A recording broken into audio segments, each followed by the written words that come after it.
Vamos abrir nossas Bíblias no livro de Romanos, capítulo 8.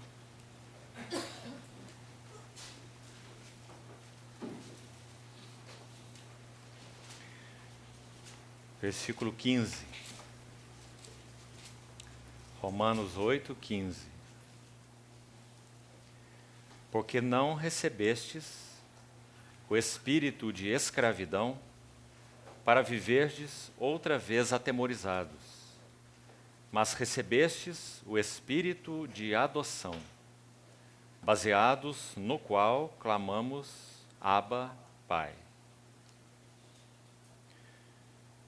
Versículo 23 do mesmo capítulo. E não somente ela, mas também nós que temos as primícias do Espírito, igualmente gememos em nosso íntimo, aguardando a adoção de filhos, a redenção do nosso corpo. Ainda no livro de Gálatas, capítulo 4,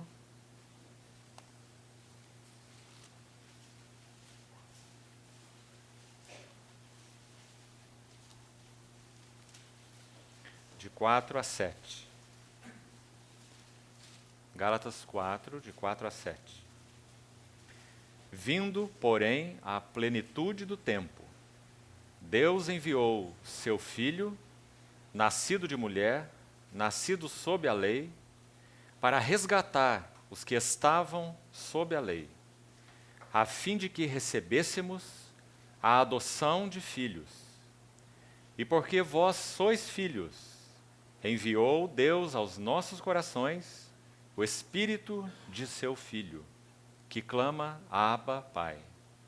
De sorte que já não és escravo, porém filho, e sendo filho, também herdeiro por Deus. Efésios capítulo 1, versículos 4 e 5. Assim como nos escolheu nele antes da fundação do mundo, para sermos santos e irrepreensíveis perante ele, e em amor nos predestinou para ele, para a adoção de filhos, por meio de Jesus Cristo, segundo o beneplácito de sua vontade. Vamos buscar a ajuda do Senhor para esse tempo, então, de meditação na palavra. Senhor, toda a nossa confiança está posta em Ti. Cremos e tomamos pela fé a posse da Tua unção dispensada para nós nessa noite.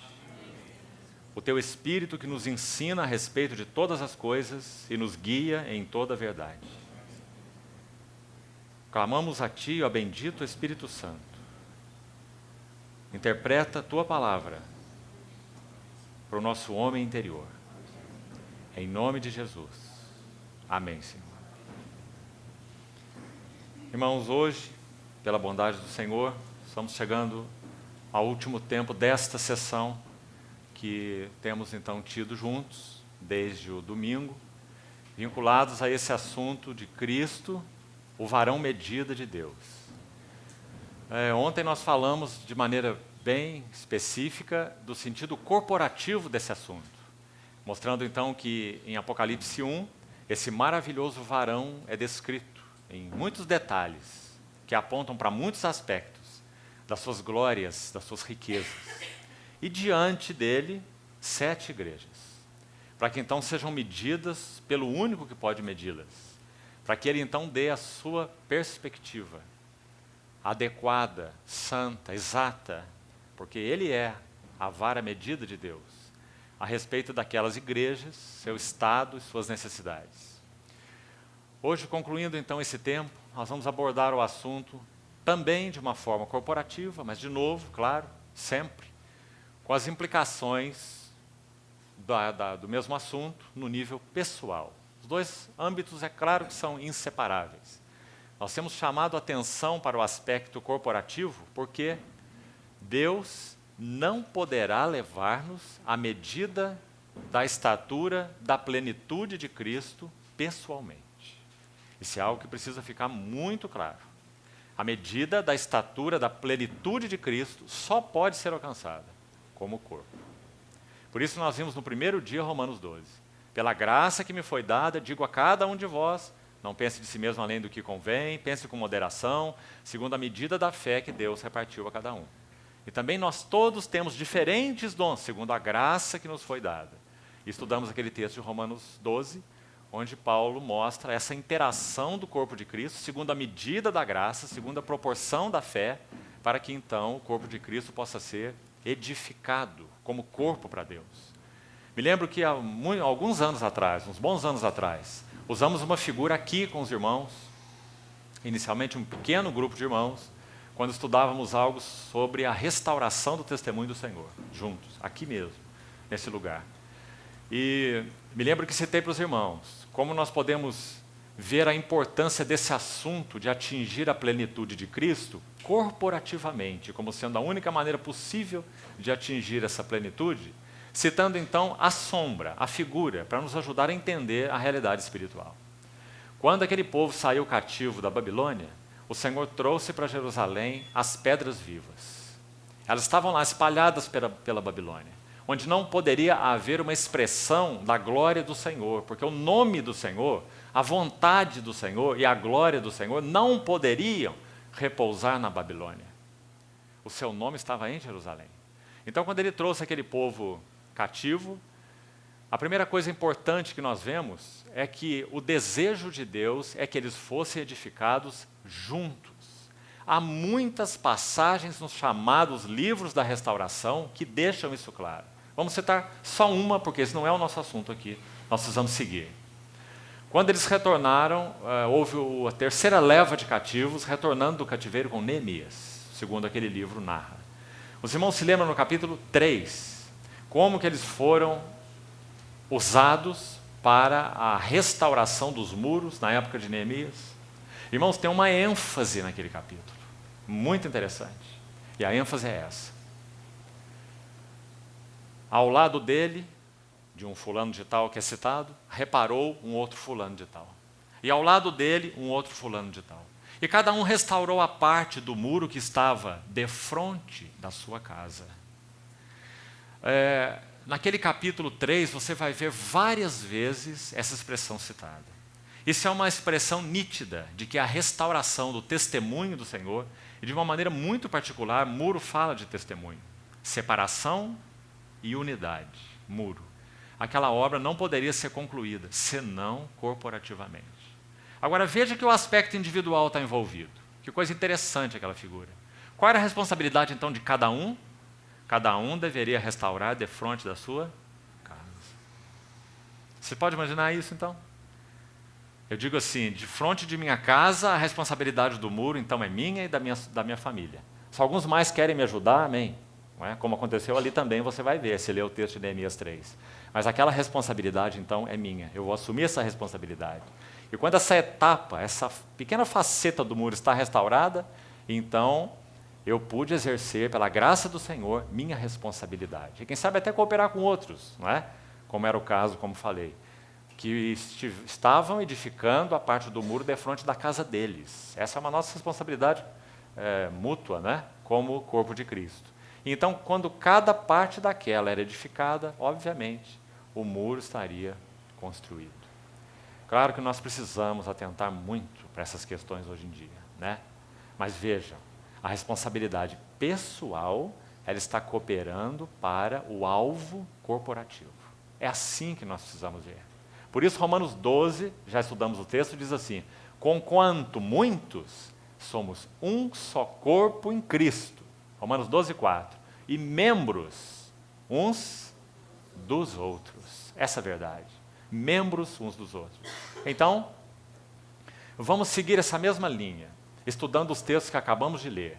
Nós vimos adoção de filhos em Romanos, nós vimos adoção de filhos em Gálatas, e nós vimos adoção de filhos em Efésios. Se você prestou atenção na leitura, você viu que essa é a palavra repetitiva, nos 3 textos. Então, são 3 textos sobre adoção de filhos. Vamos colocar assim primeiro qual é o encargo do Senhor para nós então nessa noite, procurando colocar numa frase. Nós vamos meditar nesses textos da Palavra de Deus, com a ajuda do Senhor, procurando compreender o que significa a escola da filiação com vistas à adoção. Esse é o termo. A escola da filiação com vistas à adoção. E vamos ver por que com vistas à adoção. E qual é a diferença entre filiação e adoção? Penso que os textos vão deixar muito claro para nós, mas nós precisamos examinar com cuidado. Então vamos fazer isso começando do primeiro texto, Romanos capítulo 8. Em primeiro lugar, vamos ao versículo 15 que nós lemos,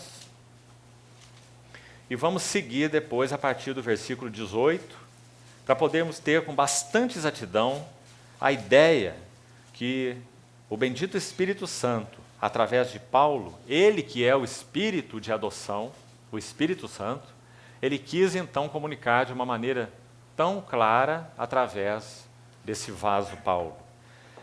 Verso 15 então que lemos diz, não recebestes, então está no passado, já aconteceu, o espírito de escravidão para viverdes outra vez atemorizados, mas recebestes o espírito de adoção, baseados no qual clamamos, Abba, Pai. Agora vamos tomar o versículo 18, também com bastante cuidado. Porque para mim, tenho por certo que os sofrimentos do tempo presente não são para comparar com, expressão importante agora, a glória por vir, a ser revelada em nós. A ardente expectativa da criação aguarda, outra expressão importante, a revelação dos filhos de Deus. Queria que aqueles que já, de alguma maneira, têm clareza da parte do Senhor com relação a essa verdade envolvida aqui, tivessem 2 minutos de paciência comigo. Porque eu vou tomar 2 minutos para explicar o que isso significa para os mais jovens. Adoção é um termo usado na Bíblia, no grego ruiostesia, uma composição de 2 palavras. A palavra ruios é uma das palavras na língua original para filhos. É a palavra usada, por exemplo, no verso 19, que acabamos de ler. A revelação dos filhos. Se você consultar a língua original, a palavra aí é ruios. Agora, a mesma palavra, veja, na nossa versão em português, olha o verso 16. O próprio Espírito testifica com o nosso Espírito que somos, de novo, filhos. Mesma palavra aqui, na nossa tradução. Mas não no texto original. Porque há uma outra palavra na língua original para falar de filhos, teknos, que se refere aos filhos que mamam, às criancinhas, aos filhinhos de colo. Então, é uma diferença de muita importância notar essas 2 palavras. Não que nós precisemos necessariamente de conhecer o grego para isso. Como nós temos dito várias vezes entre os irmãos, nós precisamos muito mais de graça do que de grego. E o próprio texto das Escrituras deixa isso claro para nós, se nós juntarmos as palavras ao seu contexto. Uma outra dificuldade que nós cometemos é tirar a palavra do contexto e tornar aquilo, então, uma interpretação delicada, confusa, muitas vezes até obscura, porque nós não fazemos, não tratamos a palavra de Deus de maneira adequada. Então, mesmo se você olhar aqui no seu texto, em português mesmo, você vai ver que está fazendo uma diferença entre filhos, filhos. Porque um filhos é criancinhas, o outro filhos é filhos adultos, ou filhos maduros. Teknos, ruios. Então, isso basta aqui para o momento. Então vamos seguir agora o versículo 19. A ardente expectativa da criação aguarda a revelação destes filhos maduros de Deus, conforme então é usada a palavra aqui. Versículo 20. Pois, por que a criação aguarda essa revelação? Porque ela está sujeita à vaidade, à nulidade, à falta de significado, à falta de propósito. Toda a criação foi sujeita a uma falta de propósito, porque Deus não criou nada com falta de propósito. Por que ela foi sujeita à falta de propósito? Porque quando o homem pecou, aquele que foi criado para sujeitar todas as coisas e ser um embaixador de Deus naquele jardim, como representante dele, ele então entrou pelo caminho de independência. Irmãos, na vida cristã é o contrário do que o Dom Pedro I falou às margens do Ipiranga. A vida cristã é independência é morte. Não é independência ou morte. Independência é morte. Então, quando Adão optou pelo caminho da independência, foi isso que ele obteve: morte. A sua alma ficou super desenvolvida. Aquele que deveria depender de Deus, agora ele depende dos seus próprios arrazoamentos. Então ele ficou com uma mente filosófica, uma mente crescida, sem Deus. E essa mente, então, é descrita no Novo Testamento de formas impressionantes. Efésios 4 fala assim, que aqueles que não têm Deus, eles são entenebrecidos. É uma palavra muito forte, irmão. É treva. Entenebrecidos de entendimento. Alheios à vida de Deus por causa da ignorância em que vivem. Por isso você vê que quando Paulo entrou naquele Areópago em Atenas, em Atos 17, lá estava a nata da cultura e da filosofia da época, os epicureus e os estoicos. Quando ele termina a pregação dele, ele diz assim: Deus não levou em conta os tempos da vossa ignorância. Ousado esse Paulo, né?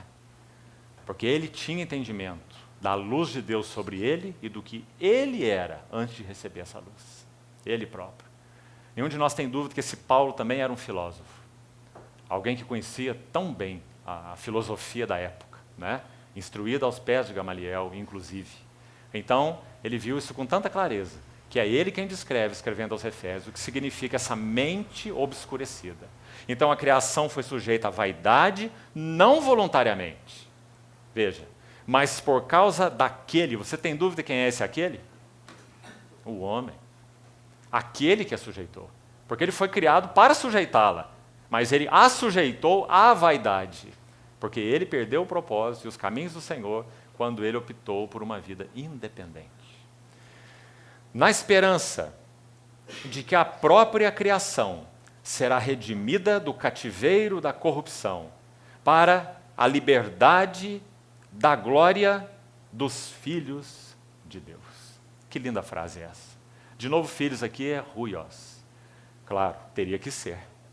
Porque está falando dos filhos amadurecidos de Deus. Aqueles que então, por resposta ao Senhor, atingiram a plena varonilidade, a medida da estatura da plenitude de Cristo.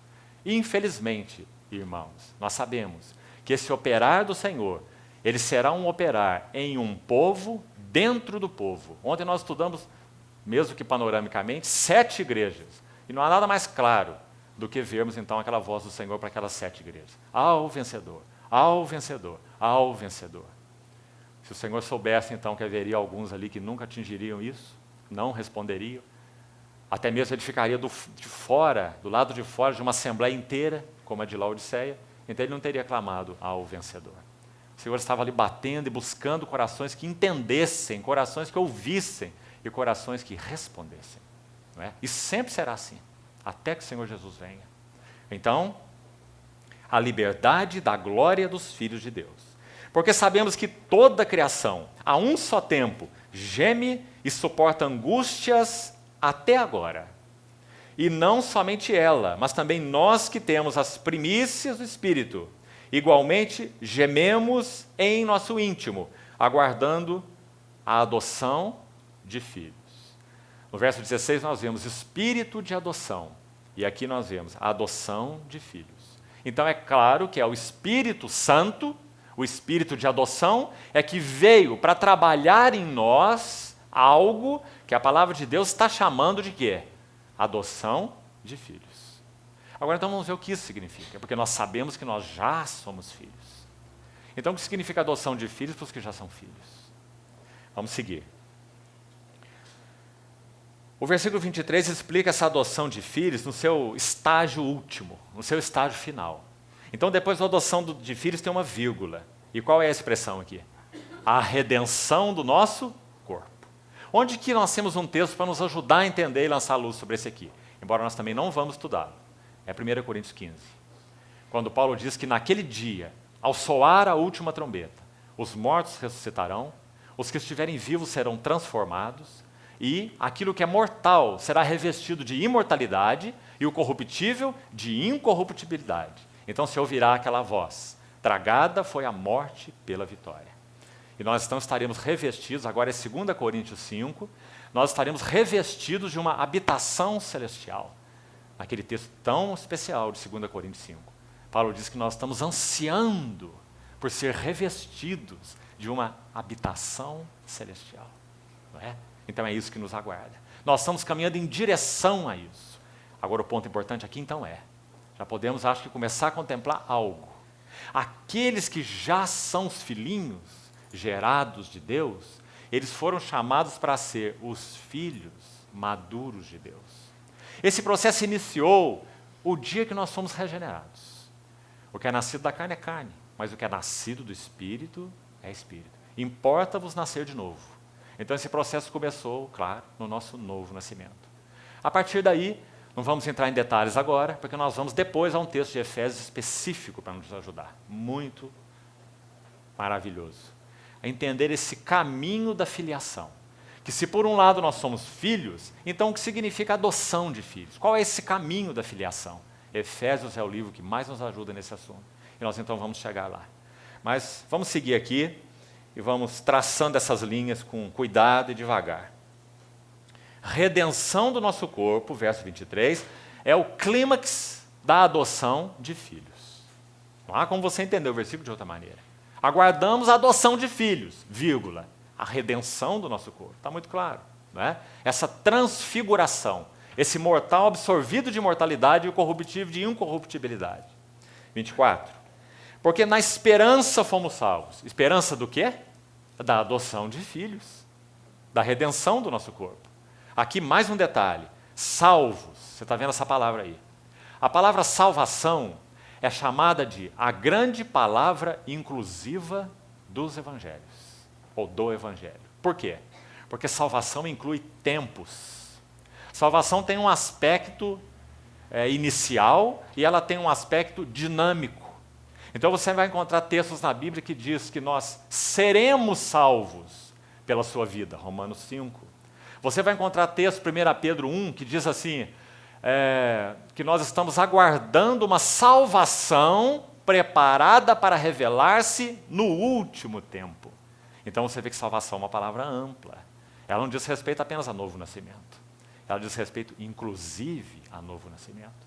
Senão, como você explica, irmão? Esses textos que eu acabei de citar. Qual é a salvação que está preparada para se revelar no último tempo? De Pedro. É essa aqui de Paulo, em Romanos. É a adoção de filhos, a redenção do nosso corpo. Não é claro isso? Então vamos seguir. Na esperança fomos salvos. Ora, a esperança que se vê não é esperança. Então o que nós não vemos ainda? A redenção do nosso corpo, que ele acabou de falar. Essa adoção de filhos, no seu clímax. Né? Pois o que alguém vê, como espera, mas se esperamos o que não vemos, com paciência o aguardamos. Também o Espírito. Que linda essa palavra também, né? Como ela é apreciável. Porque nesse pequeno texto tem 3 gemidos aqui. Vamos olhar com atenção? Olhe para a sua Bíblia. Um gemido no verso 22, outro gemido no verso 23 e mais um gemido no verso 26, que nós vamos ler agora. Que interessante. 3 gemidos combinados. Na verdade é um gemido a uma só voz, mas é de 3. É um gemido no verso 23 da criação, porque ela está sujeita à vaidade, é por isso que ela geme, ela perdeu o propósito. Nós não vemos o reino de Deus, nós não vemos a glória de Deus, e nós não vemos o governo de Deus expresso na criação. Ou vemos? Não. Essa criação está sujeita ao caos, mas Deus não a criou para ser um caos. Isaías é muito claro. Deus não fez a terra para ser um caos, mas para ser habitada. Ela entrou em caos, não voluntariamente, mas por causa daquele que a sujeitou, o homem que pecou. Então, o primeiro gemido é o gemido da criação. O segundo gemido, no verso 23, é o gemido dos que têm as primícias do Espírito. É maravilhoso esse gemido. Esse é o gemido daqueles, então, que pertencem ao Senhor Jesus, porque foram gerados do alto, gerados do Espírito. Então, eles gemem. Por que nós gememos? Ah, irmãos, porque por mais maravilhosa que possa ser a nossa comunhão hoje com o Senhor Jesus, ela é tão pequena, diante daquilo que João diz assim, em 1 João 3. Ainda não se manifestou. Veja o ainda não de João. Ainda não se manifestou. o que nós havemos de ser. Mas quando ele se manifestar, seremos semelhantes a ele. Porque havemos de vê-lo como ele é. E João usa a mesma palavra de Paulo aqui, a palavra esperança. Na esperança fomos salvos, o que vê não é esperança. João continua aqui o texto dele dizendo assim: e a si mesmo se purifica todo que nele tem esta esperança, assim como ele é puro. Então, o terceiro gemido no verso 26 é esse também o Espírito. Também o Espírito semelhantemente. Você vê por que agora do semelhantemente? Porque ele já falou de 2 gemidos anteriores. É o gemido da criação, é o gemido dos redimidos para a adoção de filhos, que se une ao gemido do Espírito. Então, também o Espírito é o terceiro. Semelhantemente, ele nos assiste na nossa fraqueza, porque não sabemos orar como convém, mas o mesmo Espírito intercede por nós sobremaneira. Isso aqui é uma palavra interessante, esse sobremaneira. Mostra que não é uma intercessão, digamos assim, de qualquer maneira. É uma intercessão ansiosa. É uma intercessão urgente, o sentido desse termo sobremaneira. Talvez podemos ilustrar esse sobremaneira com uma palavra de Tiago. Escute o que Tiago diz no capítulo 4 dele. Ele diz assim: infiéis, não compreendeis que a amizade do mundo é inimiga de Deus? Aquele, pois, que quiser ser amigo do mundo, constitui-se inimigo de Deus. Aí ele diz assim: ou vocês supõem que é em vão que a Escritura assim afirma, é com ciúmes que por vós anseia o Espírito. É lindo esse verso, irmão? Tiago 4, 5. Você tem meditado nisso? Que tem uma pessoa dentro de você que anseia por você? Com ciúmes. E olha que esse ciúme não é um ciúme qualquer. É o ciúme daquele que é 3 vezes santo. É com ciúme que por vós anseia o Espírito. Tiago termina assim: que ele fez habitar em vós. O Espírito de habitação. Ele veio habitar em nós para quê, então? Ele veio habitar em nós para nos levar à plena filiação, ou adoção. E ele vai gemer e vai continuar gemendo. Ele geme quando ele é entristecido. Ele geme quando nós não damos lugar aos seus ensinos interiores. Ele geme quando ele acende. Você sabe que basicamente a ação do Espírito em nós é como um semáforo, não é? Quando a luz verde está acesa, você então está em comunhão com o Senhor, andando no Espírito, para não satisfazer a cobiça da carne. Então a luz verde está acesa e dizendo, continue. Mas num dado momento, o Senhor acende a luz amarela, dizendo, preste atenção. Ainda não é a vermelha, mas ele diz, preste atenção. Preste atenção nisso que você está ouvindo aqui, preste atenção nisso que você está vendo lá, preste atenção nisso que está entrando aqui no seu pensamento, isso que está aflorando aqui no seu coração, amarelo.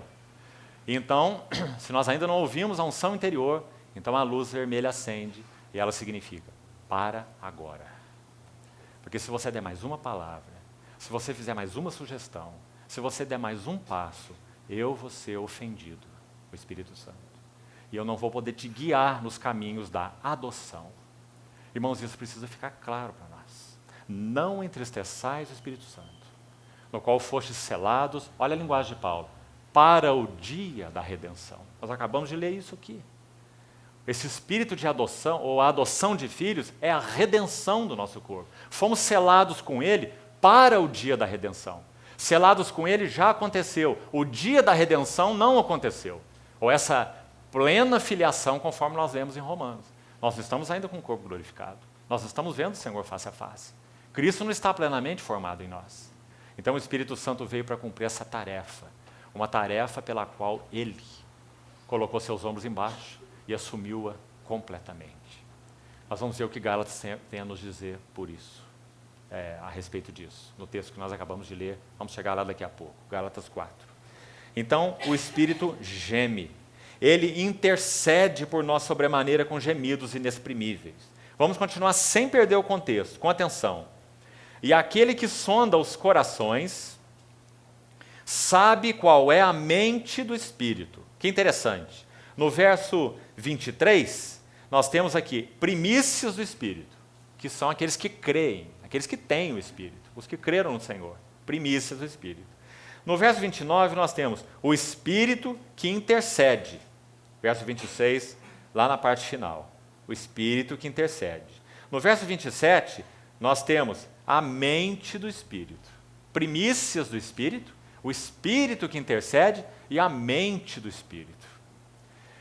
Segundo a vontade de Deus, é que Ele, o Espírito, intercede pelos santos. O propósito já está muito claro, porque esse texto está mergulhado num contexto que estamos vendo.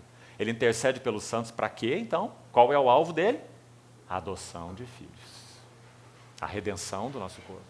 Então, irmãos, aqui nós estamos vendo que a salvação não é estática. Aqui nós estamos vendo que a salvação é dinâmica. Que ela começou com a nossa regeneração e ela prossegue com a formação de Cristo em nós. É aqui então que o Espírito Santo entra com o seu ministério. E se nós não respondemos, interagindo com o falar do Espírito Santo em nós, então nós vamos retardar e dificultar esse processo que ele veio para realizar e que ele é todo suficiente para realizar, mas não o fará como um trator sobre as nossas vontades. Hoje, como diz o Espírito Santo, veja ele de novo, hoje, se ouvirdes sua voz, não endureçais os vossos corações. Como foi na provocação, o período do deserto é chamado de provocação, porque eles colocavam Deus à prova, tentaram o Senhor, e não puderam responder aquilo que o Senhor, então, tinha no coração para eles. Falharam e ficaram prostrados no deserto. Será que se fôssemos usar a linguagem do Novo Testamento, poderíamos dizer assim, eles perderam a salvação? Sinceramente, creio que não, no sentido de regeneração. Mas o que eles perderam? A plenitude da filiação. A segunda geração que pôde entrar em Canaã e explorar aquela terra, que falava das riquezas insondáveis de Cristo. O Senhor Jesus disse assim, é na vossa perseverança que ganhareis as vossas almas. Tiago diz assim, acolhei com mansidão a palavra em vós implantada. Quanto a ela é poderosa para salvar vossas almas. Que expressão interessante, né?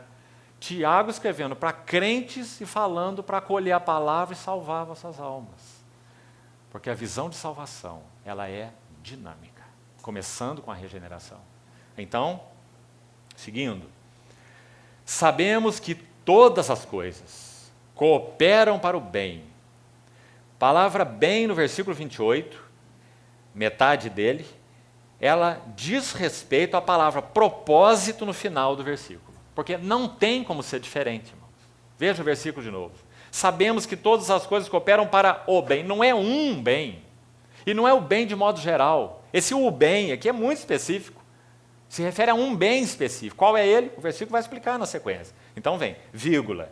Daqueles que amam a Deus. Para o bem daqueles que amam a Deus. Agora sim, vírgula. Repete. Daqueles. Está vendo a mesma palavra? Daqueles que amam a Deus. Daqueles que são chamados para o seu o quê? Propósito. Então, será que há alguma dúvida que esse bem é o propósito? E também, como já dissemos outras vezes, então, para os irmãos, nunca pegue essa palavra bem e use ao seu bel prazer. Colocando lá um hífen na frente dela e escrevendo estar. Todas as coisas cooperam para o bem-estar dos que amam a Deus. Não, nunca é assim. Porque muitas vezes, frequentemente, esse bem de Deus vai chocar com o nosso bem-estar, ou com a nossa visão de bem. Ele vem mexer no ninho, ele vem tirar a forragem de pena, ele vem mexer na nossa acomodação, ele vem deixar os espetinhos ficarem bem para cima, para aquelas águiazinhas voarem, porque elas não são galinhas, elas são águias, e elas precisam sair do ninho.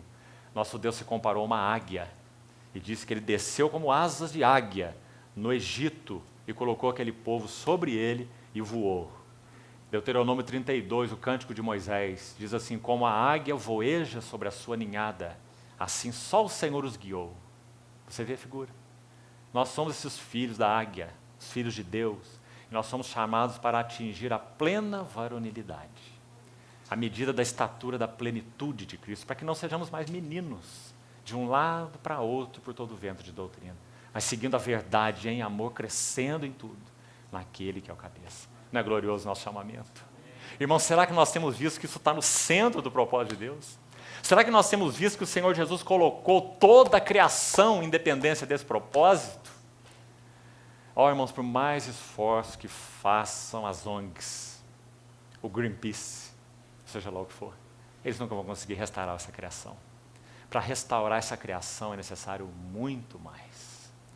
Para restaurar essa criação é necessária a liberdade da glória dos filhos de Deus.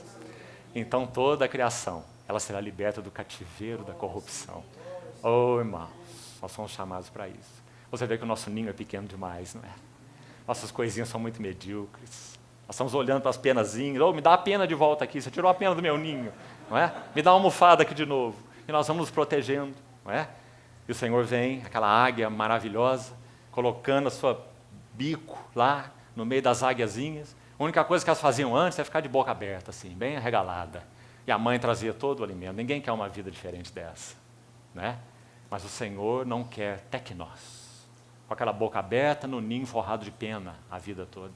Ele quer ruiós, filhos maduros, porque a ardente expectativa da criação aguarda. Oh, irmãos, a igreja está no centro do eterno propósito de Deus. Por quê? Porque Cristo é o centro do eterno propósito de Deus. E a igreja foi unida organicamente a Ele. Onde o cabeça está, o corpo está. O que pertence ao cabeça é do corpo.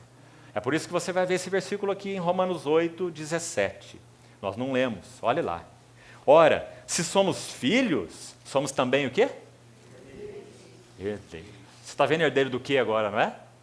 Da glória, da herança, da plenitude, da plena varonilidade, da semelhança com Cristo. Herdeiros de Deus e co-herdeiros com Cristo. Creio que, pela misericórdia do Senhor, talvez hoje entendamos melhor essa frase aqui. Co-herdeiros com Cristo. Sabe por quê? Porque nós vimos um pouco sobre o varão modelo de Deus. Nós vimos que ele se fez herdeiro por mérito. Hebreus 1 vai dizer assim que ele herdou, ele conquistou um nome que está acima de todo nome. Ele herdou um nome mais excelente do que o nome de anjos, qualquer um dos anjos. Ele herdou. Então, aqueles que perseveram com ele serão co-herdeiros com ele. Agora aqui há uma condição. E a condição qual é? Verso 17. Se com ele sofrermos, para que também com ele sejamos glorificados. O único caminho para essa liberdade da glória dos filhos de Deus é o caminho da cruz. O mesmo caminho no qual nosso Senhor andou. Por isso, então, voltando ao verso onde nós estávamos, verso 28. Todas as coisas cooperam. Esse que é chamado em Efésios 1 de o Pai da glória. Por que aquela expressão Pai da glória? Porque Ele é o idealizador, Deus o Pai, Ele é o idealizador de uma vasta e eterna cena de glória, que tem Cristo, seu Filho, como centro da cena, porque Ele é o resplendor da glória. Mas quando o Pai da glória idealizou essa cena de glória, Ele coloca seu Filho no centro e chama herdeiros da glória, e une esses herdeiros organicamente a Ele, para que eles possam ser herdeiros do que Ele é. E é isso que a Bíblia chama de glória. Glória é o que Cristo é. Colossenses 1, 27. Cristo em vós, esperança da glória. Você vê, irmão? Então é aí que nós estamos. É para isso que nós fomos chamados. Só o Espírito Santo pode abrir os nossos olhos e nos tirar da mediocridade, de uma vida inferior, diante de tão grande chamamento. Será que agora nós podemos, nem que for ali na sola do sapato do Paulo, o apóstolo, poder compreender qual o encargo que estava no coração dele quando ele ora assim, de novo para os Efésios, porque esta é a grande epístola dessa soberana vocação, quando ele ora assim, que o Pai da glória, esse mesmo, Ele vos conceda, eu oro por isso, Ele vos dê, no seu conhecimento, espírito de sabedoria e de revelação. Paulo sabia que a não ser que esse véu fosse rasgado, isso fosse visto no Espírito, aquela assembleia cairia na mediocridade. Agora, irmãos, um detalhe aqui, também para advertência nossa. Quantas cartas de Efésios você tem na sua Bíblia? Quantas? Uma não, duas. Carta de Paulo aos Efésios, e ontem nós vimos um versículo, pelo menos, da carta de João para os Efésios. Está certo ou não? Apocalipse, capítulo 2. Quanto tempo se passou entre a carta de Paulo para os Efésios e a carta de João para os Efésios? Bem, quase que exatamente, muito aproximadamente, 30 anos. 30 anos. Paulo aos Efésios, João aos Efésios, 30 anos. Quando ele escreve para os Efésios, Paulo, ele elogia os Efésios pelo seu amor. Sim? Você lembra? Você quer ver? Rapidamente. Nós já voltamos a Romanos. Mas não quero fechar esse parênteses sem que isso fique claro. Olha Efésios 1,15. Por isso também eu, tendo ouvido a fé que há entre vós o Senhor Jesus e o quê? O amor para com todos os santos. Isso é Paulo aos Efésios, mais ou menos no ano 63. Agora, João aos Efésios é assim: tenho, porém, contra ti, que abandonaste o teu primeiro amor. Você vê, irmão? 30 anos levou aquela assembleia à total decadência. Por quê? Uma assembleia tão rica. Muito provavelmente, a Assembleia de Corinto não podia receber a carta aos Efésios. Acho que eles iam ler de cabeça para baixo. Eles não iam saber nada que Paulo escreveu sobre o eterno propósito de Deus em Cristo Jesus. Porque aquela era uma igreja carnal, que andava em ciúmes, em contendas, em rivalidades, em preferências, como ele diz muito claramente. Então, a Assembleia de Éfeso recebeu uma carta maravilhosa, uma carta alta. Eles podiam compreender essa carta, senão o Espírito Santo não teria enviado para eles. Mas 30 anos depois, abandonaste o teu primeiro amor. Volta à prática das primeiras obras. E o assunto era tão grave que o Senhor não para aí. Ele disse: senão eu terei que vir a ti, e eu removerei do seu lugar o teu candeeiro. Não haverá mais testemunho, caso não te arrependas. Então, irmãos, quão sérias são essas exortações? Voltando a Romanos 8, então, onde nós estávamos, fechando parêntese aqui por enquanto. Romanos 8, 28. Todas as coisas cooperam para o bem daqueles que amam a Deus e são chamados segundo o seu propósito. O bem é o propósito. Verso 29, então qual é o bem? Qual é o propósito? Está no verso 29. Porquanto aos que de antemão conheceu, também os predestinou para serem conformes à imagem do seu Filho, a fim de que ele seja o primogênito entre muitos irmãos. O verso 29 é só uma outra maneira de descrever essa expressão do verso 23 que nós citamos, parte final. Adoção de filhos. Adoção de filhos é sermos feitos plenamente conformes à imagem do seu Filho, para que ele seja o primogênito entre muitos irmãos, parecidos com Cristo. E aos que predestinou, a esses também chamou. E aos que chamou, a esses também justificou. E aos que justificou, a esses também glorificou. Todas as palavras no passado, embora a nossa glorificação não tenha ainda acontecido. Por quê? Porque Paulo contempla essa obra consumada em Cristo e diz que o Espírito de adoção veio para realizá-la, e se ele veio para realizá-la, ela será realizada. Porque ninguém pode se opor ao que Deus veio para realizar. Ele o fará. Aquele que começou a boa obra em vós, ele há de completá-la. Esse encargo está sobre os ombros do Espírito Santo. Por que processo isso vai passar? Isso é com a soberania de Deus. Penso que nós temos sido muito ingênuos em tentar vasculhar assuntos que estão muito além da nossa capacidade. Assuntos ligados à era vindoura, assuntos ligados à pós-vinda do Senhor Jesus. Nós queremos descobrir o que vai haver na pós-vinda. Isso é um mau sinal. Nós devíamos estar preocupados com a vinda e preparando os nossos corações como noiva. Nós estamos interessados no pós-vinda. Para onde que vai uma turma, para onde que vai outra turma, o que acontece com esse, que dispensação que é essa? Isso tem feito muito mal para as igrejas do Senhor, muito mal. Vamos para Gálatas capítulo 4. Gálatas 4, o texto que nós lemos, a partir do verso 4. Gálatas 4, 4. Vindo, porém, a plenitude do tempo, Deus enviou o seu Filho, nascido de mulher e nascido sobre a lei, graças ao Senhor. E esse, como nós falamos, é aquele varão medida, aquele que cresceu em sabedoria, em estatura, em graça diante de Deus e dos homens. Aquele que aprendeu a obediência pelas coisas que ele sofreu.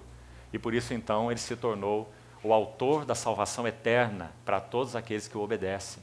Então, esse filho nascido de mulher, nascido sobre a lei, ele veio para resgatar. Olha que atenção nós precisamos ter nesse texto aqui. Você já viu que nesse texto tem enviou, 2 vezes a palavra enviou, tem 2 envios. Esses 2 envios estão relacionados com os 2 assuntos que compartilhamos ontem ou anteontem, não me lembro exatamente. Aquela questão do sangue e aquela questão do óleo, lembra-se? Aqui diz o primeiro envio, Deus enviou seu filho, nascido de mulher e nascido sobre a lei, e o verso 5 dá o propósito do envio do filho, qual é? Para resgatar. Como que o filho resgata? Sem derramamento de sangue não há resgate, não há remissão. Então esse primeiro envio tem a ver com derramamento de sangue. O filho enviado para derramar o sangue. Se o grão de trigo caindo em terra não morrer, fica só. Mas se morrer, produz muito fruto. Mas depois que esse filho derramou seu sangue, morreu, ressuscitou e ascendeu e foi entronizado, então agora há um segundo assunto, como vimos naquele dia. O que derramou o sangue, agora vai derramar o Espírito. Gálatas coloca isso com as palavras enviou. Então diz, ele enviou o seu filho para resgatar, agora olha o 6. E porque vós sois filhos, está aí o enviou de novo, o segundo envio. Agora não enviou para resgatar, porque agora enviou para os filhos, para os que já estão resgatados. Então ele enviou Deus aos nossos corações, quem? O Espírito de seu Filho. Então, primeiro envio, o Filho. Segundo envio, Espírito do seu Filho. É maravilhoso, irmão. Propósito de Deus cumprido plenamente, como falamos naquele dia. Sangue do Filho, o óleo do Espírito do seu Filho. Então essa é a garantia de que o propósito de Deus vai se consumar, de que ninguém pode se interpor aos seus desígnios, né? Espírito de seu Filho, é uma frase maravilhosa. Quando o Espírito de Jeová, só há um Espírito, não tem 3 Espíritos. Espírito de Deus, Espírito Santo, Espírito de Jeová, Espírito da Glória, Espírito de Jesus, Espírito de Cristo, é todo o mesmo Espírito, só com designações diferentes, né? Deus o Pai, Deus o Filho, Deus o Espírito Santo. Um Espírito, uma pessoa, distinta na Trindade. Quando esse Espírito eterno, esse Espírito de Jeová, ele prepara no corpo, no ventre de Maria, um corpo para o Senhor Jesus, preste atenção aqui. O anjo diz assim para Maria, o poder de Deus te envolverá, a sombra do Altíssimo te envolverá, e esse ente santo que te há de nascer será chamado o Filho de Deus. Por obra do Espírito Santo, o poder do Espírito te envolverá. Então, quando o Espírito de Deus, ele prepara um corpo para Jesus no ventre da Virgem, o que começa a acontecer? Agora aquele menino vai crescer, ele vai viver uma vida humana, mas lembre-se, concebido pelo Espírito Santo. Habitado pelo Espírito Santo, como aquela oferta de manjares. Não é só flor de farinha, aqueles grãos todos moídos do mesmo tamanho, que fala de uma natureza humana perfeita. Jesus não foi gerado em pecado, é claro, senão ele seria um pecador, não é? O homem não participou da geração de Jesus. O homem recebeu um X, fica de fora. E o Espírito Santo preparou um corpo para Jesus no ventre da Virgem. Então, quando esse menino começa a crescer, o Espírito Santo que o enchia, porque ele foi concebido pelo Espírito, flor de farinha misturada com azeite. Lembre-se de Levítico, porque ele foi concebido pelo Espírito Santo. Mas também depois daquele bolo chamado manjar ser concluído, ele recebia óleo sobre ele. Isso se cumpriu quando o Senhor Jesus, essa flor de farinha misturada com azeite, entra no Rio Jordão. Então o Espírito Santo desce em forma corpórea sobre ele. E o céu se abre e diz, este é o meu Filho amado, e nele eu tenho todo o meu prazer. Agora aquele que foi concebido pelo Espírito e habitado pelo Espírito, ele é ungido pelo Espírito, para ele realizar todo o seu ministério na condução do Espírito. Por isso que é dito assim, pelo Espírito ele foi levado pelo deserto. Olha quem levou Jesus para ser tentado pelo diabo. Espírito. Os evangelhos são muito claros. O Espírito o levou para o deserto para ser tentado pelo diabo. E depois disse, Lucas diz no capítulo 4, e pelo poder do Espírito ele regressa para a Galileia, e depois ele entra na sinagoga, abre o livro de Isaías e diz, o Espírito de Deus está sobre mim, pelo que me ungiu para evangelizar os pobres. Tão claro. É a oferta de manjares, concebido pelo Espírito, mas untada com azeite, ungido pelo Espírito. Então você vê o Espírito Santo aí? Então, quando nós vemos que o Espírito Santo foi quem preparou esse corpo, foi quem encheu esse vaso humano, Jesus, foi quem conduziu Jesus para ser tentado em todas as coisas, a nossa semelhança, mas sem pecado. Traz o Senhor Jesus do deserto, unge o Senhor Jesus para exercer seu ministério. Hebreus vai dizer mais ainda, em todo esse processo, Hebreus vai dizer assim, pelo Espírito de novo, pelo Espírito eterno, ele se ofereceu sem mácula a Deus. Quando que foi isso? Na cruz. Foi o Espírito Santo que capacitou Jesus para aquela hora horrorosa. Deus meu, por que me desamparaste? Ele só pôde ir até lá por causa da habilitação do Espírito Santo. Pelo Espírito eterno, a si mesmo se ofereceu, sem mácula a Deus. Será que você conseguiu ver isso? Então agora aprecie essa expressão aqui de Gálatas. Qual foi o Espírito que nós recebemos? O Espírito de seu Filho. Aquele que sabe tudo sobre natureza humana. Aquele que sabe tudo sobre vida humana. Aquele que sabe tudo sobre fragilidade humana. Aquele que sabe tudo sobre tentação humana. Porque foi Ele quem habilitou Jesus para viver uma vida santa e agradável a Deus. Jesus foi um homem cheio do Espírito Santo. Lucas, que é o evangelista que enfatiza a natureza humana de Jesus, que ele é homem, Lucas tem muito a nos dizer sobre isso. Jesus foi um homem cheio do Espírito Santo. E nós recebemos hoje esse Espírito, o Espírito do seu Filho. Ó, irmãos, o que poderá nos impedir de atingir, então, a plena adoção? Nada. Nada. Não somos escravos da carne, nem constrangidos a viver segundo a carne. Pelo Espírito, podemos mortificar os feitos do corpo. Pelo Espírito, nós podemos não satisfazer as cobiças da carne. Pelo Espírito. Por isso ele é o Espírito de adoção, que clama Abba, Pai. Então, esse versículo 6, essa expressão tão maravilhosa. Ele enviou para os nossos corações o Espírito do seu Filho. Por que eu não poderia dizer Espírito de Deus aqui? Por causa do que nós acabamos de falar. Aqui tem que ser enfatizado. Ele disse aqui no verso 4 que esse filho nasceu de mulher. Você acha que ele está dizendo isso sem propósito? Esse filho nasceu de mulher, esse filho nasceu sob a lei. Ele está dizendo, olha, esse filho teve uma plena vida humana, capacitado pelo Espírito. Agora Deus enviou o Espírito do seu Filho, para que nós possamos atingir a plena varonilidade e a medida da estatura da plenitude de Cristo. De sorte que já não és escravo, porém filho, e sendo filho, também herdeiro por Deus. Agora nós vamos para o último texto, nosso ponto final, Efésios. Vamos estudar um pouco dessa expressão em Efésios e assim vamos concluir.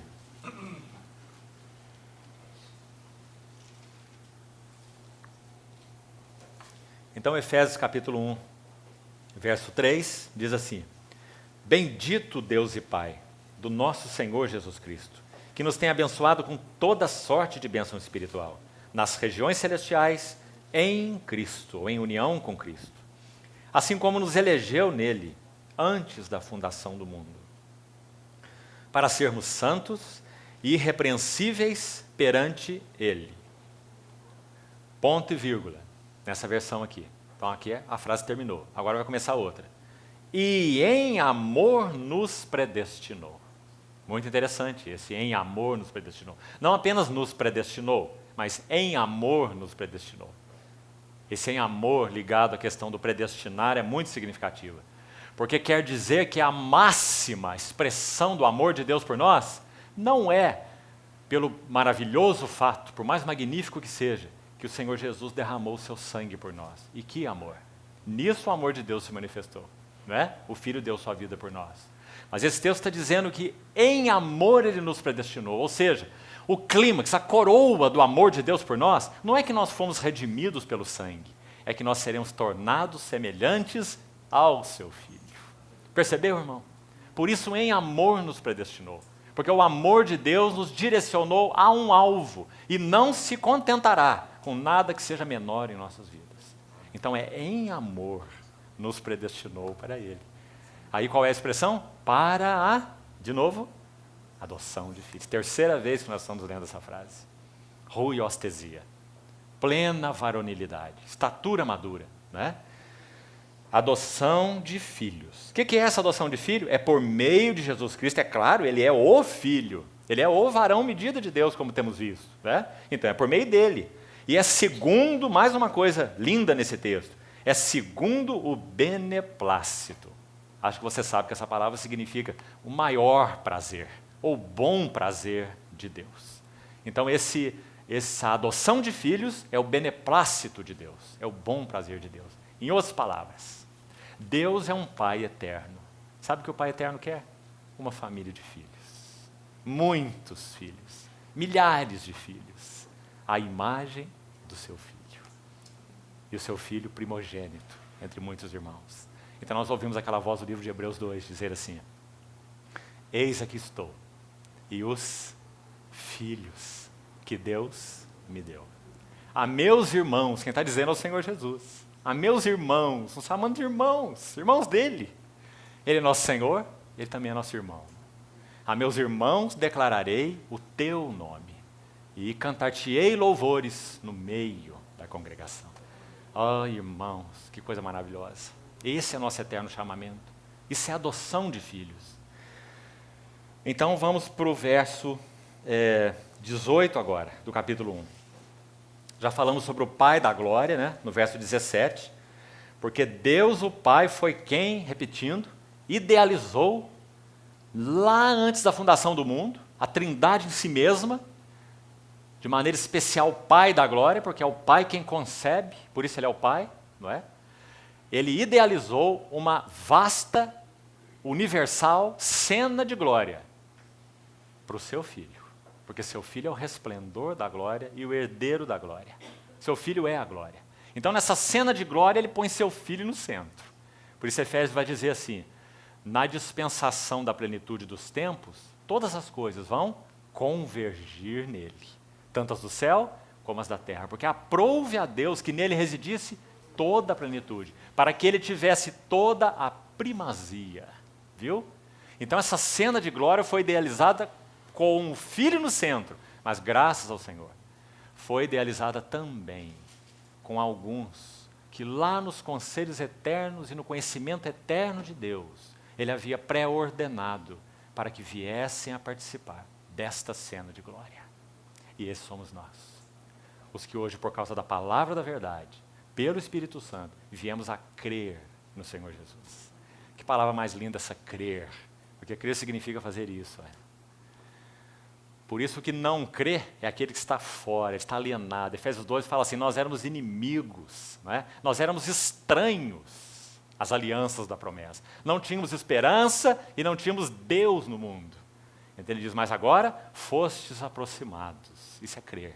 Pelo sangue de Cristo. Ele é a nossa paz. Né? Então nós fomos colocados no centro desse eterno propósito de Deus. Porque Cristo está no centro. E nós estamos em Cristo. Então, iluminados os olhos do vosso coração, verso 18, para saberdes qual é a esperança do seu chamamento. É essa, é a adoção de filhos. É por isso que Paulo ora, para que os olhos deles sejam abertos. E ele continua: qual é a riqueza da glória da sua herança nos santos? Que expressão interessante. No verso 14, você tem a expressão nossa herança. Olha lá. Diz que o Espírito Santo, esse é o contexto, o selo do Espírito Santo, é o final do verso 13, por favor, confira aí. O selo do Espírito Santo é o penhor da nossa herança. Nós sabemos que isso aqui tem como pano de fundo a terra de Canaã, que é um tipo das riquezas insondáveis de Cristo, descrita aqui em Efésios 3, verso 8. As riquezas insondáveis de Cristo. Quando nós olhamos para Cristo, nós falamos assim: ali está, Ele é a nossa herança. E o Espírito Santo nos foi dado para possuir plenamente essa herança. Assim como o povo de Deus devia possuir a terra de Canaã. A terra que era deles por promessa, mas deveria ser possuída por cada passo, onde pisasse a planta do pé. Ou seja, o justo viverá pela fé. Então, quando eles olhavam para a terra, assim como nós olhamos para Cristo, nós podemos dizer, nossa herança. Agora, quando Deus olha de cima para o seu povo, ele diz, minha herança. Então você vai ter vários textos no Velho Testamento, onde é dito assim, Jacó é a sua herança. Ele tirou Davi dos cuidados das ovelhas para ser o pastor de Israel, seu povo, e de Jacó, sua herança. Então o povo de Deus é chamado de herança de Deus em muitos lugares no Velho Testamento. Então agora eu queria que você visse algo aqui horizontal e algo aqui vertical. Quando nós estamos pelo Espírito ganhando mais de Cristo, nossa herança, Cristo. Cristo está sendo formado em nós. Nós estamos sendo atraídos por Cristo, mais de Cristo, mais de Cristo. Há um outro aspecto aqui vertical. Deus está olhando para nós e Deus em nós está obtendo a sua herança. Qual é a herança de Deus? É Cristo formado em nós. Só assim Deus pode obter sua herança. Então são dois pontos de vista. Nós olhamos para Cristo, Ele é a nossa herança. Deus olha para nós, nós somos a sua herança. Por isso, no versículo 18, qual é a riqueza da glória da sua herança? Agora não é nossa herança, é sua herança nos santos. Verso 18. Agora vamos rapidamente para concluir, nosso tempo já foi. Efésios 3,14. Essa oração de Paulo. Amados, se o Espírito Santo tem aberto nossos olhos, não é por menos que Paulo faz 2 orações nessa carta. Tremendas, maravilhosas, um derramar diante do Senhor. E não perca de vista, o que Paulo tem como foco governante dessa sua oração é um termo só. É o que nós estamos vendo, estudando nessa noite. Adoção de filhos. Esse é o propósito. Então olha Paulo pelo Espírito orar sobre isso. Por esta causa. Você já viu que o por esta causa, no versículo 14, já apareceu no capítulo 3, verso 1? Por favor, olha aí na sua Bíblia. Por esta causa. Sabe por que muitos eruditos, que na verdade são tanto pedantes, né? Porque eles dizem que Paulo era um homem muito complicado. A maneira de Paulo escrever não é didática, né? Muito estranha, muito esquisita, porque ele começa numa linha de raciocínio, depois ele entra por uma porta lateral e dá uma volta enorme, e às vezes ele volta, e às vezes ele nem volta. Não é? Às vezes ele fica por ali adorando o Senhor. Mais ou menos assim, ó a profundidade da riqueza, tanto da sabedoria como do conhecimento de Deus. Quão insondáveis são seus juízos, quão inescrutáveis são seus caminhos. Quem conheceu a mente do Senhor? Ele estava falando de Israel, parou, não é? E começou a adorar. E disse assim, quem que deu conselho para ele? Quem foi seu conselheiro? Quem primeiro deu alguma coisa para ele, para que ele possa restituir dele, por meio dele, para ele são todas as coisas. Aí ele diz assim, glória pois a ele, eternamente, amém. E não voltou no assunto, não é? Agora aqui, ainda bem, ele voltou no assunto.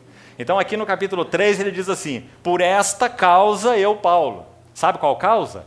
Se você quiser saber a causa, tem que ler os 2 capítulos anteriores, que a causa está ali, não é? Então a causa, como já falamos, já está descrita lá. Tem como alvo essa adoção de filhos. Por isso que ele orou no capítulo 1, que o Senhor abra os seus olhos, olha a esperança do seu chamamento, olha a riqueza da glória da sua herança nos santos. Então ele diz, por essa causa, eu me ponho, ou melhor, versículo 1 primeiro, por esta causa eu, Paulo, prisioneiro de Cristo Jesus, por amor de vós gentios, agora ele abriu o parêntese, e agora ele vai dar uma passeada, não é? E vai fazer a digressão, como é chamado. Então ele diz assim, se é que tendes ouvido a respeito da graça de Deus a mim confiada, você viu que ele saiu completamente do assunto? Né? Só que quando ele sai do assunto, ele ainda está dentro do assunto. Porque quem está inspirando Paulo é o Espírito Santo. Então não é uma voltinha de Paulo, não. É uma voltinha do Espírito Santo. Não é? E essa voltinha começa no versículo 1 e vai até o versículo 13. Agora essa voltinha não é maravilhosa? É nessa voltinha que ele diz que os gentios são co-herdeiros. É nessa voltinha que ele diz das insondáveis riquezas de Cristo e do eterno propósito de Deus em Cristo, né? Aí quando chega no 14, ele terminou a voltinha e repete a expressão, por esta causa, né? Então, ele ia falar isso no versículo 1, mas falou só no versículo 14, por causa dessa digressão que ele fez. Então aí, o que ele vai fazer no verso 14? Ele vai orar. Porque, irmão, se esse encargo de Deus, essa visão, ela não tem impacto nos nossos ombros, então sabe o que vai ser de nós? Intelectualistas. Mas se essa visão de Deus é visão de Deus, sabe o que vai acontecer conosco? Jeremias disse assim, achadas as tuas palavras, logo eu as comi. Eram doces para o meu paladar. Sim, essa visão que temos compartilhado, não é doce? Sim, mas eram amargas no meu estômago. Você vê? O que isso gerou em Jeremias? Jeremias não sabia o que fazer com aquilo. Por isso ele sofreu e sofreu e sofreu. E pregou 40 anos, chamando o povo para retornar ao propósito de Deus. Naquela época tão limitado, diante de tudo que nós estamos vendo agora aqui, por Paulo. Não é? E pregou 40 anos, e pregou 40 anos seguidos, e no final dos 40 anos, nenhum arrependimento. Nenhuma alma. Por isso o ministério de Jeremias é comparado ao ministério do Senhor Jesus. Porque ele foi rejeitado por todos, jogado na cisterna, amarrado no tronco, desprezado pelos seus irmãos. 40 anos, sem uma alma arrependida. Então Paulo, quando recebe esse encargo do Senhor, ele dobra os seus joelhos. Veja o que ele diz. Por esta causa, eu me ponho de joelhos. Irmãos, o Espírito Santo precisa nos ensinar nesse assunto. O que nós temos feito com o que nós temos chamado de visão celestial? Porque se é visão celestial, esse é o resultado. Se é visão celestial, esse é o resultado. A visão celestial que nós arrogamos ter, ela nos põe de joelhos? Ou ela nos põe eretos? Por esta causa eu me ponho de joelhos diante do Pai, o mesmo Pai da glória que ele falou no capítulo 1, de quem toma o nome toda a família, tanto no céu como sobre a terra. Vamos ver pelo que o Espírito Santo ora através de Paulo. Para que? Verso 16. Segundo a riqueza da sua glória, porque é o Pai da glória, que concebeu o propósito de glória no Filho da glória, para a manifestação da glória dos filhos de Deus. Né? Então, a riqueza da sua glória, Ele vos conceda, que sejais fortalecidos com o poder, mediante, olha aqui de novo, o seu Espírito. Ele é o encarregado de cumprir esse propósito. O seu Espírito no homem interior. Agora aqui uma expressão muito curiosa, irmãos. E assim habite Cristo. Você já notou? Já prestou atenção nela? Você já considerou que crise que essa expressão aqui pode gerar? Porque Paulo está escrevendo aqui para cristãos ou para não cristãos? Para cristãos. Cristo habita no coração dos cristãos ou não? Sim. Romanos 8, que é a escritura dele mesmo, Paulo. Ele diz assim, se alguém não tem o Espírito de Cristo, esse tal não é dele. Então Cristo já habita em nós, não é? Então, o que significa Paulo orar para que o Espírito de Deus fortaleça o homem interior dos irmãos e assim habite Cristo nos vossos corações? Se você já serviu chá numa xícara, você não precisa pôr chá na xícara, a xícara já está cheia. O que será que significa então essa palavra? A palavra habite, é claro, ela tem um sentido muito particular aí. Então, se você for lá examinar o sentido dessa palavra habite, você vai ver que ela é uma composição, que significa o seguinte. É um prefixo que é um prefixo de ênfase, que significa como que para baixo ou para dentro. É um prefixo de ênfase, enfático, reunido com uma outra palavra que significa morar ou residir. Então a ideia exata da palavra habite é a seguinte: fixar residência. Ocupar totalmente o ser. Uma coisa é você estar dentro de uma casa, mas ali como visita, e outra coisa é você estar dentro de uma casa ali como dono, onde você ordena tudo como você quiser. Então é assim que Paulo usa aqui essa palavra. Ele está dizendo, e assim habite, e esse habite então tem esse sentido amplo. Não é vá lá visitar e vá embora, um estranho no ninho, né? Mas é habite Cristo nos vossos corações. Fixe, se você quiser traduzir assim, fixe residência permanente. Não significa que Cristo está em nós, que Cristo sai de nós, não é nada disso. Mas significa que esse Cristo que veio habitar em nós, ele precisa ocupar-nos totalmente o ser. Então assim habite Cristo nos vossos corações pela fé. Estando vós arraigados e alicerçados em amor. Lembra da carta de Éfeso que nós lemos ontem. Tenho porém contra ti que deixaste teu primeiro amor. Aqui são os mesmos Efésios. Agora escute o verso 18. É aqui que nós vamos terminar. A fim de poderdes compreender, agora, irmão, que o Espírito do Senhor chame nossa atenção para essa próxima frase. Compreender como? Com todos os santos. Porque a medida está aí na sequência, está logo aí no próximo capítulo que vai entrar aí, 4:13. A medida da estatura da plenitude de Cristo só poderá ser atingida junto com todos os santos. Não poderá ser atingida por indivíduo algum, porque é a medida da plenitude de Cristo. Indivíduo nenhum tem capacidade disso. São as riquezas insondáveis de Cristo, manifestas no seu corpo. Então, junto com todos os santos, qual é a largura, o comprimento, a altura e a profundidade? Vírgula. Me parece que esses termos, altura, largura, comprimento e profundidade, se referem a medidas do eterno propósito de Deus em Cristo Jesus, do verso 11. Não é altura, largura, comprimento e profundidade do amor de Cristo. Porque ele diz, para compreender a altura, a largura, o comprimento, a profundidade, vírgula. E, aí ele vai para o assunto seguinte, e conhecer o amor de Cristo, as duas coisas juntas.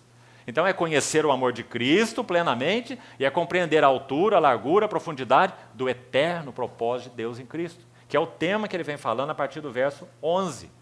E no 14 ele começou a orar, como nós vimos. Então esse eterno propósito é nessas medidas de altura, largura, profundidade, comprimento, amplo demais. Porque é esse eterno propósito que ele estabeleceu em Cristo Jesus. E Paulo quer que nós compreendamos com a ajuda do Espírito Santo. Por isso ele ora 2 vezes nessa carta. Ele vos concede espírito de sabedoria e de revelação. Junto com todos os santos, compreendermos. Verso 19. E conhecer o amor de Cristo, que excede todo entendimento, para que sejais tomados de toda a plenitude de Deus. Plenitude de Deus, versículo 19. No capítulo 4, verso 13, plenitude de Cristo. Claro que as expressões são similares, né? Então, os 2 últimos versos. Ora, aquele que é poderoso para fazer infinitamente mais do que tudo quanto pedimos ou pensamos, conforme o seu poder que opera em nós. Essa é uma outra maneira de dizer assim, conforme o seu espírito que opera em nós. Porque ele já tinha acabado de dizer ali no verso 16, que nós sejamos fortalecidos com poder mediante o Espírito. Você vê? Então, conforme o seu poder que opera em nós, a ele seja a glória, na igreja e em Cristo Jesus. Ou, conforme outras traduções, na igreja em Cristo Jesus, tirando esse ezinho daí, o que não faz muita diferença, ou quase nenhuma. Na igreja em Cristo Jesus, por todas as gerações, para todos sempre. Amém. Esse é o nosso chamamento. Então, graças ao Senhor, o varão vitorioso está no trono, à destra da majestade nos céus. Quando nós olhamos para ele, o que acontece conosco? Temos uma âncora para a nossa alma. Senão, esse barquinho teria muito problema. Âncora da alma, segura e firme. Onde está essa âncora? Quem é essa âncora? Ele. Porque essa âncora diz, penetra além do véu. Onde Jesus, olha a palavra de Hebreus, como um precursor. Não precisa dizer mais nada, né? Precursor. Já fez o curso na frente. Tem um monte fazendo o curso atrás dele. E que corramos com perseverança a carreira que nos está proposta. Olhando firmemente para Jesus. Aquele que começou, autor, e aquele que é o consumador da nossa fé. Desembaraçando-nos de todo o peso e do pecado, que tenazmente nos assedia. Então, irmãos, Senhor, ilumine os olhos do nosso coração, para que isso não seja algo intelectual. Você pode abrir livros, estudar a respeito dessa visão e sair falando para os outros. Mas vai fazer toda a diferença se o Espírito Santo rasgar o véu, então seu joelho se dobrar diante do Pai, para que o nosso coração responda de maneira afinada ao coração daquele que concebeu esse propósito. E lembre-se, irmão, vamos lembrar todos nós com a ajuda do Senhor. Todas as coisas cooperam para este bem. Ele vai continuar trabalhando em nossas vidas, graças ao Senhor. Graças ao Senhor, Ele vai deixar de responder várias das nossas orações. Ele vai continuar trabalhando em nós, para que possamos atingir esse propósito. Sejamos fiéis. Amém. Vamos orar. Senhor, muito obrigado, Senhor, muito obrigado, porque o Senhor é um Deus de determinação. O Senhor não consultou ninguém para estabelecer o teu eterno propósito. O Senhor nos incluiu nele por pura graça e misericórdia. Nós só podemos te adorar. E queremos te pedir, Senhor, que o Senhor nos torne responsivos plenamente a esse seu eterno propósito. Que no meio de tantas luzes que se acendem para cativar o nosso olhar, que o Senhor guarde o nosso coração, incontaminado do mundo, respondendo e respondendo, em ti, por ti, para ti, com todo o nosso coração. Senhor, guarda-nos de toda ilusão, de todo desvario, de todo descaminho. Guarda-nos juntos com todos os santos. Guarda-nos em amor. Guarda-nos para que possamos servir uns aos outros com a medida da graça que o Senhor tem dado a cada um de nós, na proporção da fé, nem além e nem aquém. Ó Senhor, somos para ti. Encoraja-nos, adverte-nos e continua chamando plenamente a resposta do nosso coração, Senhor. Nós te suplicamos e sabemos que oramos segundo o teu coração, segundo o teu eterno propósito. Em nome de Jesus. Amém, Senhor. Amém.